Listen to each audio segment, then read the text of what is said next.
Hello guys, it's me Swati here. और आज हम देखेंगे difference between monetary policy and physical policy. हमने पिछले वीडियोस में जान लिया था कि मॉनेटरी पॉलिसी क्या होती है और फिजिकल पॉलिसी होती क्या है। आज हम इसके बीच में डिफरेंस देख लेते हैं।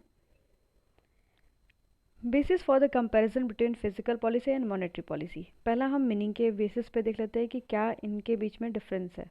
ओके, तो आपका फर्स्ट है the tool used by the government which it uses it tax revenue and expenditure policy to affect the economy known as a physical policy।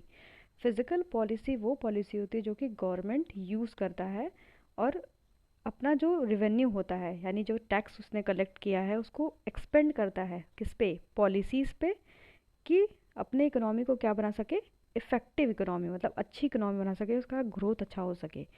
तो जो फिजिकल पॉलिसी होती है वो किसकी होती है, गवर्नमेंट की होती है। और नेक्स्ट आपका है the tool used by the central bank to regulate money supply in the economy known as the monetary policy. ये एक तरीके का टूल है जो कि सेंट्रल बैंक जो है रेगुलेट करती है मनी के सप्लाई को किसी भी इकोनॉमी में। यानी जो फिजिकल पॉलिसी होती है वो किसकी होती है, गवर्नमेंट की। और जो मॉनेटरी पॉलिसी होती है वो किसकी होती है, सब सेंट्रल गवर्नमेंट की, ठीक, सॉरी सेंट्रल बैंक की। जो फिजिकल पॉलिसी होती है उसमें जो गवर्नमेंट होता है वो टैक्स रिवेन्यू को यूज़ करता है और उसको क्या करता है, एज अ एक्सपेंडिचर यूज़ करता है। यानी रिवेन्यू को कैसे यूज़ करेगा, एक्सपेंड करेगा कि हमारी जो इकोनॉमी है वो अच्छे से वर्क कर पाए। जो कि सेंट्रल बैंक होता है वो किसको रेगुलेट करता है, वो मनी के सप्लाई को रेगुलेट करता है। यानी मनी का जो सप्लाई है उसको कौन रेगुलेट करेगा, सेंट्रल बैंक ऑफ इंडिया। तो उसको हम लोग क्या बोलेंगे, मॉनेटरी पॉलिसी बोलेंगे। और हम इसका नेक्स्ट बेसिस देख लेते हैं, एडमिनिस्ट्रेटेड बाय। तो इसको कौन एडमिनिस्ट्रेट करता है, आपके फिजिकल पॉलिसी को फाइनेंस, मिनिस्ट्री ऑफ फाइनेंस, यानी फाइनेंस मिनिस्टर जो होता है उसके जो होता है उसका एडमिनिस्ट्रेशन करता है। जबकि आपका मॉनेटरी पॉलिसी का जो एडमिनिस्ट्रेशन करता है वो कौन करता है, सेंट्रल बैंक करता है। अब हम नेचर जान लेते हैं। Physical policy change every year. जो फिजिकल पॉलिसी है वो चेंज होती है हर साल। आपका जब बजट आता है तो उस समय इसकी ये पॉलिसी हो सकती है, बदल सकती है। और आपका नेचर मॉनेटरी पॉलिसी में देख लेते हैं। The change in monetary policy depends upon the economic status of the nation. Monetary policy depend करती है कि जो हमारे कंट्री का स्टेटस कैसा है। मान लीजिए मनी की सप्लाई बहुत ज़्यादा है मार्केट में, लोगों के पास पैसा बहुत है, बहुत ज़्यादा स्पेंड कर रहे हैं, जिसकी वजह से मंदी है, मतलब आपका इन्फ्लेशन बढ़ते जा रहा है, प्राइजेस हाई होते जा रहे हैं। तो जो बैंक हो, सॉरी जो आपका आरबीआई होगा, मतलब रिजर्व बैंक ऑफ इंडिया, वो क्या करेगा, उसके हिसाब से मनी का सप्लाई क्या करेगा, कम और ज़्यादा करेगा। मनी का सप्लाई ज़्यादा होगा तो वो ओपन मार्केट ऑपरेशन भी कर सकता है, आपका जो रिज़र्व रेशियो है वो बढ़ा सकता है। तो ये सब कौन कौन करता है आपका, यानी सेंट्रल बैंक करता है। वो चेंज कर सकता है मॉनेटरी पॉलिसी को। वो डिपेंड करेगा कि इकोनॉमिक स्टेटस क्या है कंट्री का।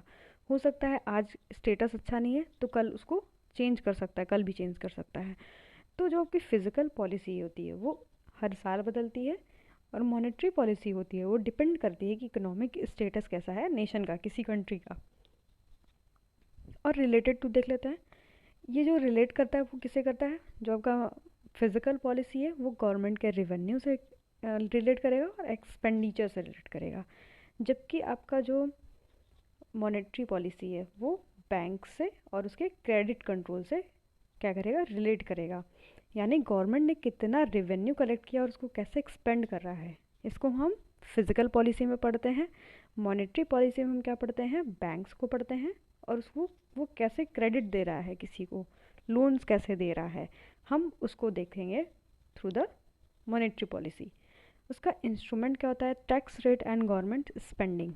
जो पॉलिसी इंस्ट्रूमेंट होता है कि टैक्स रेट कितना होगा और गवर्नमेंट की स्पेंडिंग कितनी होगी।